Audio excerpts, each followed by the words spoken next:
Today, I'm going to be speaking about priests and laity and how we as priests and you as lay people can work together in fulfilling the mission of the church. We'll begin with the structure of the church. The church, especially since Vatican II, has been described as, in using the phrase, people of God. And this is important because leading up to Vatican II, oftentimes there was a strong emphasis, let's put it that way, on the hierarchy of the church and the importance of the hierarchical nature, the bishops and the priests and the pope and all of that structure. And it turns out, I was hearing from Father Scott McCaig, he heard when he was studying Vatican I, actually in 1870, the documents of Vatican I that led up to Vatican II actually were speaking on the church, and they were writing the documents, but then there was a war that occurred that kind of interrupted the council. And so they kind of didn't get to the part where they were going to talk about the role of the laity in Vatican I. And so there was kind of a lack of a shift in emphasis, in part because that council was interrupted, and so all the theologians were talking and writing about the structure and the hierarchy without much reflection on the role of the laity.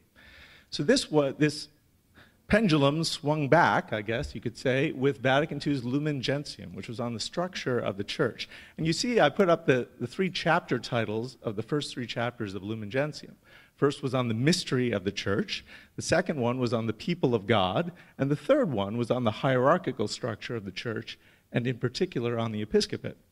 It turns out that during the deliberations of Vatican II, while they were rough drafts of this document were proposed, chapters 3 and 2 were flipped around. So the initial draft was the mystery of the church, the hierarchy, and then we'll talk about the people of God as a whole. And there was a deliberate decision to change the order of those two chapters as the bishops were praying and seeking the Lord and the Holy Spirit was working during the council. And this change just in the two chapters, what does that mean or emphasize? It means that the structural nature of the church is secondary to the fact that the church is one. The church is the whole people of God, and that all of us share in a common mission. And the structure of the church is to serve that mission and to serve all of the people of God. So that change in emphasis, you can see that right in the chapter structure of Vatican II. So the church is not to be viewed as sort of this self-enclosed, self-perpetuating hierarchy, where the hierarchy has, all the means of salvation, and there's a passive body of the laity on the other side. That would maybe be the extreme way of thinking about it. In fact, one image that I had was some people, it was almost, you got the impression that the laity were like the appendix in the body of Christ, like, it was like pray, pay, and obey, I've talked to people who had that impression maybe before Vatican II, and that was not the intention, but maybe that was what was being communicated at the grassroots level. So the church is, first of all, a single people before being equipped with gifts and ministries in the hierarchy and in the laity. Next. So now we want to the mission of the church. The whole people of God shares in one mission, and that mission has two essential tasks. First of all, the worship of God. We read in the scriptures that we're called to love the Lord our God with all our heart, soul, mind, and strength. And so this is the first priority of the church, to give your whole heart to the Lord. But then flowing from that, the second essential task and the essential mission of the church is to evangelize the whole world, to bring the gospel of Jesus Christ, the saving message of his love, and the call to follow him as Lord to the entire world. So you can see that the first task is more vertical, about our relationship with God. It's the internal focus of the church, our liturgy, how we meet the spiritual needs of the faithful. But the second essential task is more horizontal. It's about reaching out to others outside the boundaries of the church. It's external. It's ad extra instead of ad intra, the first task.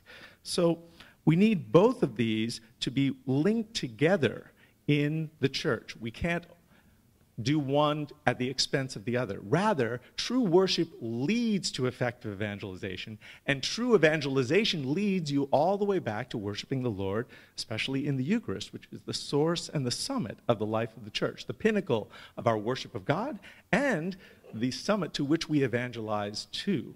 Someone is fully evangelized when they come to Jesus in the Eucharist.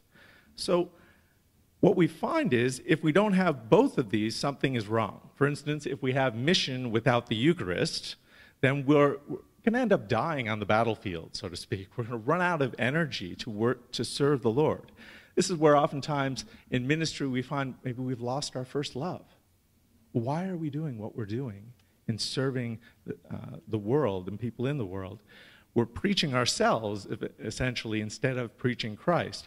And our ministry can actually be reduced to social activism, where it's merely meeting the needs that we find in society without the inner life of the Lord within us. We can burn out, lead to blind alleys, and be really ineffective.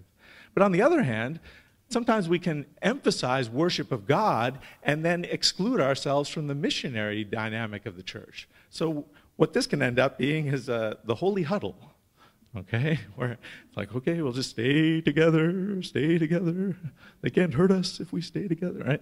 Like where it's all about, just the internal needs that we have spiritually and, worshiping God and isn't this great? And you can, think I'll hold hands and I'll sing Kumbaya, right? It's like those kind of images. It's like it's not supposed to be a spiritual clique or club or this elitist mentality, or we've got it and you don't, right? Triumphalism that can turn into. Whereas, no, we're supposed to move out of having just a love-in, say, about the liturgy or battles over all the internal things, who's going to do what, and my ministry is more important than yours, and da-da-da. That leads to a stagnant, exclusive community that lacks direction. So with both of these in proper balance, then we can effectively accomplish the mission of Christ in the world. And so this leads us to the mission of the parish, which plays into the role of evangelization, which is shown here, a quote from Evangelii Nuntiandi, that evangelizing all people is the essential mission of the church. The parish is, first of all, or there are two aspects to what the parish is centered on. First, meeting the spiritual needs of the parishioners. And this is important. This focuses in on the worship of God, essential task of the church.